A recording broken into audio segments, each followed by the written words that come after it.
The Mughal Empire, vast and opulent, stretched across much of India. It was known for its wealth, art, and centralized administration.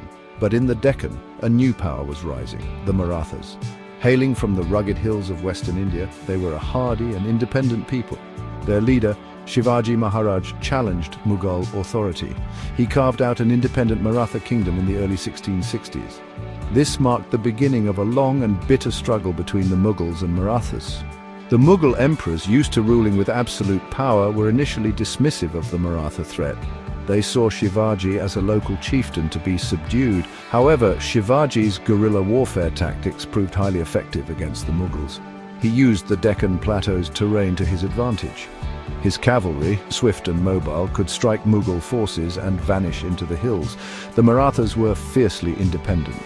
They had a long tradition of resistance against invaders. They were determined to protect their homeland and way of life from Mughal domination. This clash of cultures and ambitions would fuel the conflict for generations to come. The Mughal-Maratha Wars were a series of protracted and bloody conflicts. Battles raged across central and western India. One of the most famous encounters was the Battle of Sinhagad in 1670. Here, a small Maratha force, led by Tanaji Malusare, scaled the sheer cliffs of the Sinhagad fort. They took the Mughal garrison by surprise and captured the fort. This victory became a symbol of Maratha courage and military prowess. Another key battle was the siege of Panhala in 1660. The Mughals, led by the capable general Shaista Khan, besieged Shivaji at Panhala fort. Shivaji, in a daring escape, slipped through the Mughal lines and made his way to Vishalgad. He left behind a small contingent of his troops to defend the fort.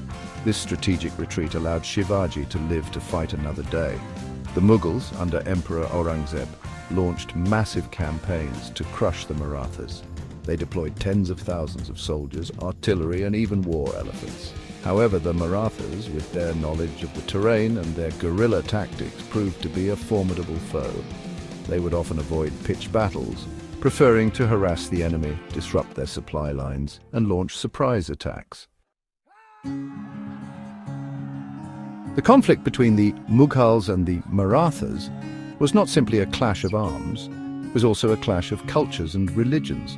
The Mughals were Muslims who ruled over a predominantly Hindu population, while some Mughal emperors like Akbar had followed policies of religious tolerance. Aurangzeb adopted a more hardline stance. He reimposed the jizya, a tax on non-Muslims, and destroyed Hindu temples.